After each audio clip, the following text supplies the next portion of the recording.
is under his authority, and you are accepting it by turning around. Okay, and we see this in everyday life. I see it in everyday life in Nepal in very profound ways.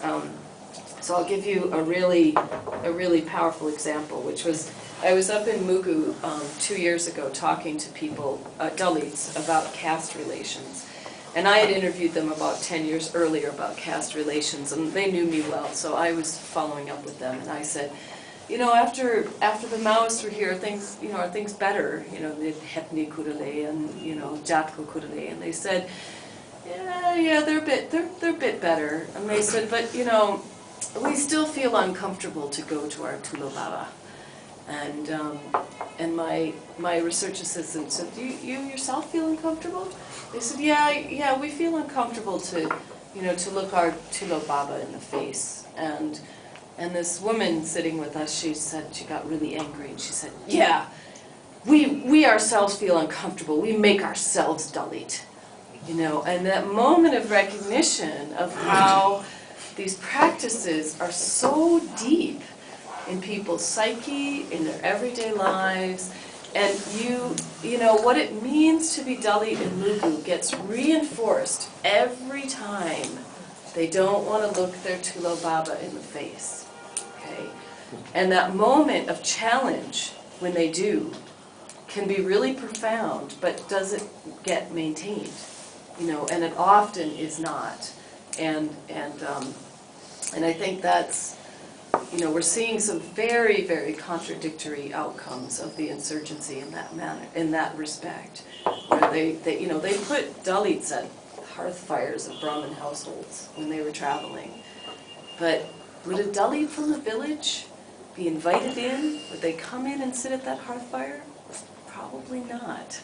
Okay, so it's like they challenged it, they tried to move it, they used the space as a really powerful way to do that. And that was a very, you know, people can say, oh, they just needed food. Oh, it was a lot more than that. Why weren't they sitting outside eating? You know, not just because of the security forces. It was also about challenging those barriers to people coming into homes. But it didn't have enough impact in the village because those relationships are so cemented. And they're cemented not just in the Brahmins' minds, but also cemented in the Dalits' minds. Okay. Yeah, it was very interesting. That was very powerful. I couldn't believe when she said that. I was like, wow. I can't blame गर्छौं नि त उले allow गरेन त्यस्तो गरेन भनेपछि अब other साइडमा पनि यो चाहिँ त्यतिकै स्ट्रङली छ भन्ने त And it's not about blaming the Dalits. It's also about the way people become, this is what feminist theory is looked at, is how people become invested in their own subjection. You know, how we want to be part of society, you know, we want to be accepted, we kind of accept and take in, we internalize our own subjection. And so when the policeman shouts, hey you, we turn around, you know, and it's the same with the Dalits. It's like, you know, it's very hard to escape that for all of us. So then the question arises, how does the social transformation occur? Teori. I mean, I don't, you know, it's a very important question. So then, any development agency coming from outside into that space would not be understanding. It would be very difficult to get the grasp of everything going around. And such external development agency, I think it would be very difficult to bring the transformation around unless the subjects themselves feel that we are accepting the subjectivity. Yeah, very much so.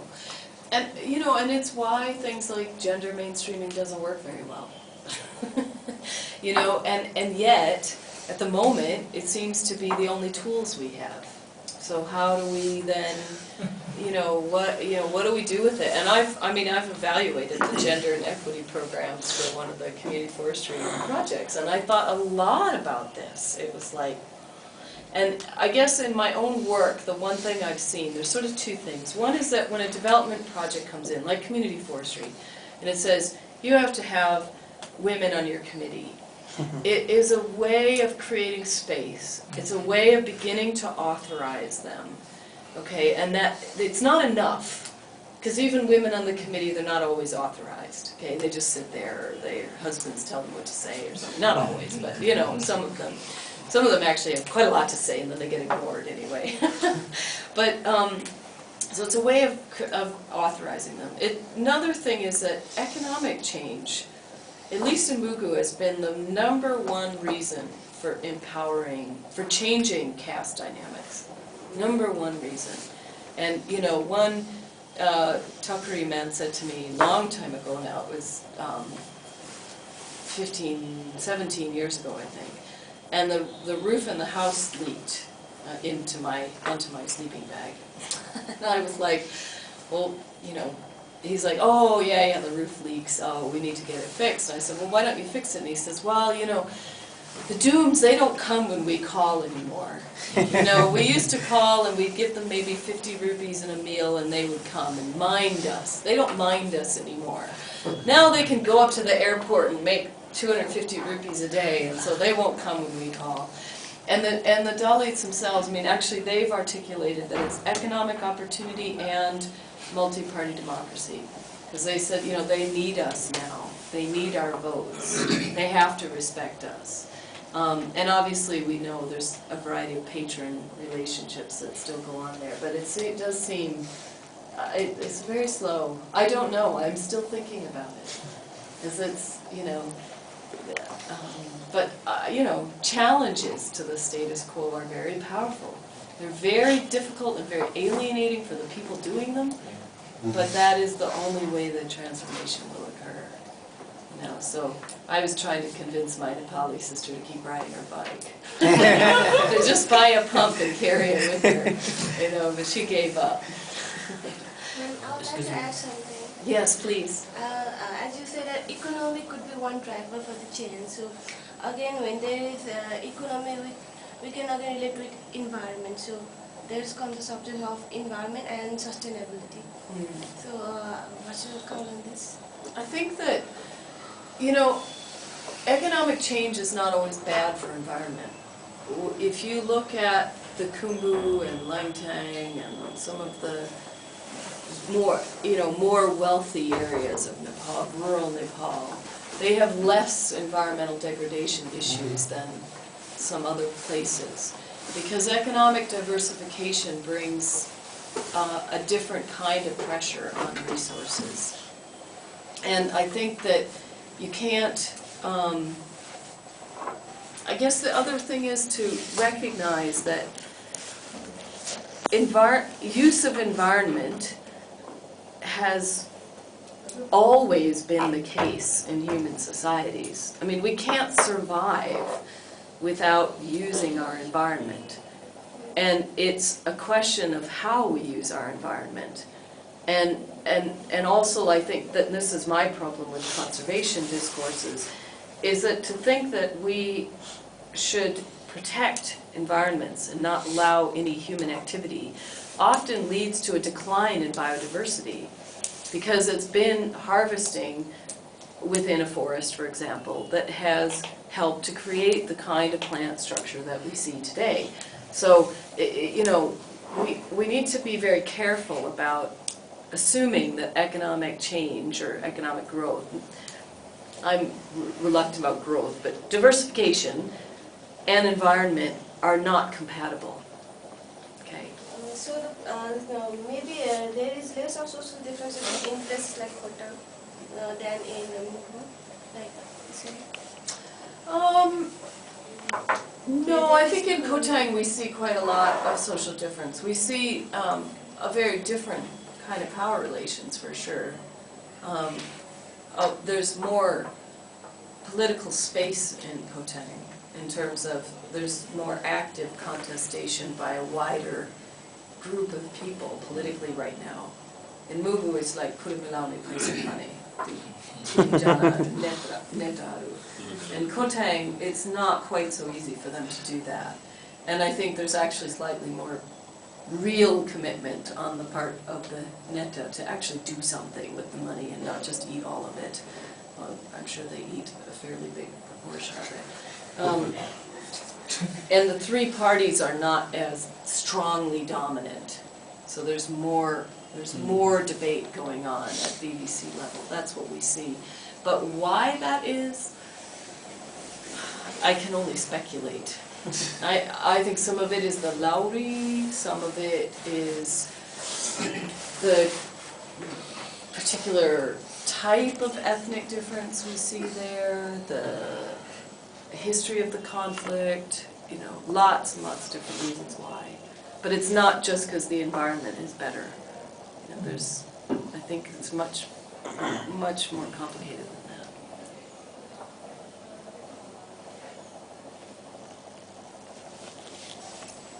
So many things being happening now, like economic diversification. I give you one example. Thank you very much. And at least I utilize a lot of things and theories and linking those things and social interactions and environmental issues.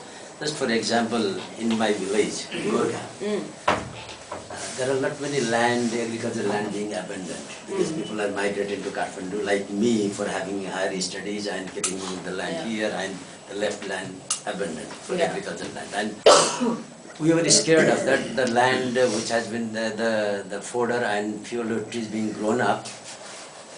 And I used to ask with the people there, relatives of mine, and had the land been used or has the trees been cut over the time. And I'm happy that no land been used and no trees has been cut. Because people have used to use the gas cylinders for cooking. Yeah, exactly. And the trees are not cut there. But what is happening is the goats and livestock are being killed over the time because of the increasement of the tigers and leopard.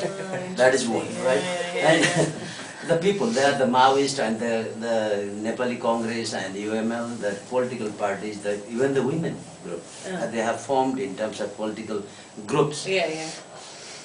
And but what is happening is the people from the Tara area being enclosed the community forest area for timber in the name of the Christians.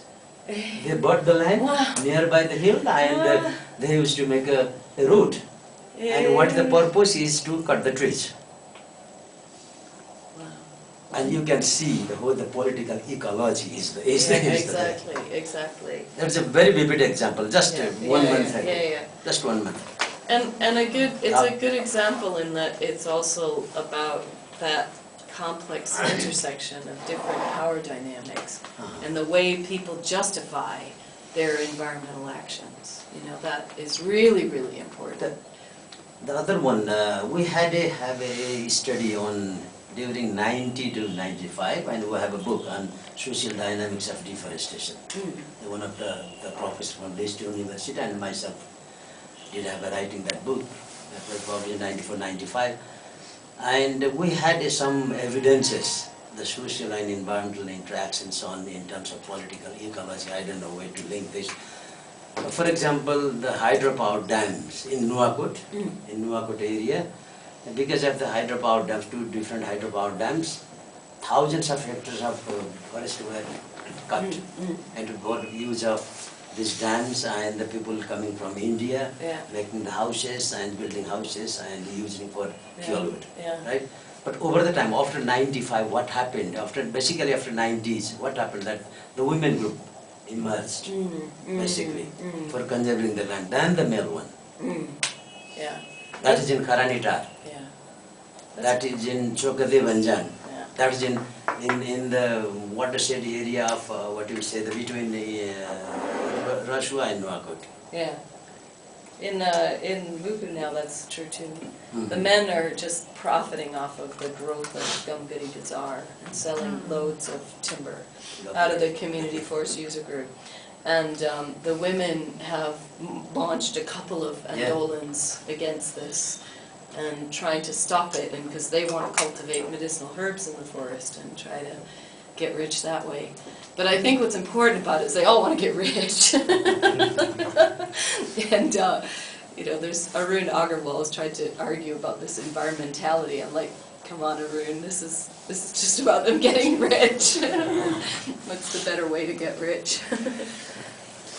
But, Argo. Argo sir? It is not So I have one more question. Okay. Too many questions would Well, be but एकदम छोटो चाहिँ creating violence over my friend, but I have read one article regarding the mixing of methods, regarding qualitative and quantitative methods to generate more diverse kinds of data. So could you please just elaborate on that so that I can get more information about that?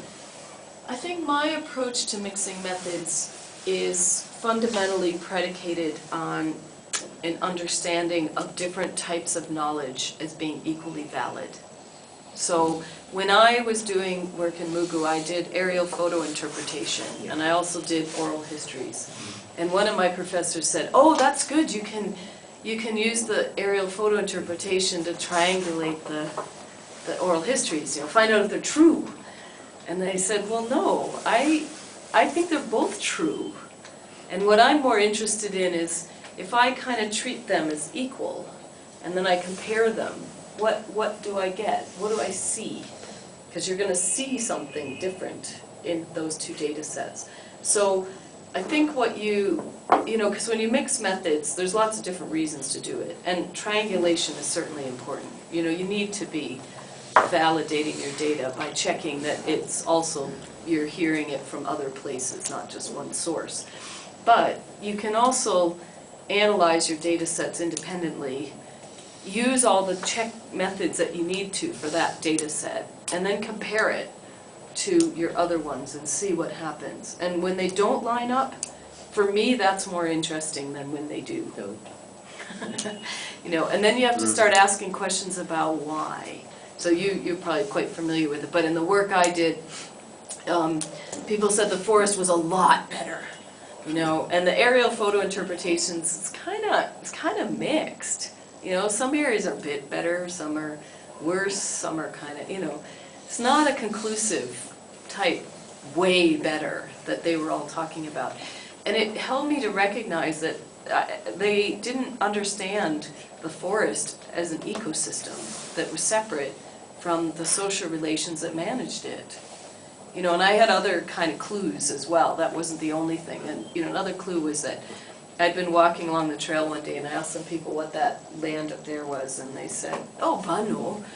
And I said, "Well, there's no trees, it was all grass." And they go, "Oh, Gaskoban." And then again, it's like, a bun, a forest, designates a particular set of use rights, ownership rights, etc., rather than trees. And that, so those kind of clues together help me to kind of say, oh, actually, I need to be asking more questions about, first of all, how they understand a forest, and second of all, when they tell me the forest is a lot better, what are they talking about? They might be talking about easier accessibility to things that they need every day, like firewood, which had improved closer to the villages. But also that they liked the management better. They had more control over it. So, yeah. That help? My last Yes, one question. please, please. Role of the state and politics is the major factor for the political ecology, right? One of them, yes. And what you have found in your research, the international political influence for Nepalese economic political ecology, especially I am talking about India and China. The influence of the politics of India and China, how it can affect our political ecology. Yeah. I think for me, in Nepal, yeah, India and China definitely. And in terms of like Middle Hills political ecology, I think you have to look quite specifically at what the pressures are. So I use the example from Humla, huge pressure for timber coming out of Humla. And your example of India, in Terai, absolutely. I mean, there isn't a domestic demand for timber that is large enough to be causing the kind of problems we're seeing in the Terai. That's international, and by international in Nepal right now mainly means India.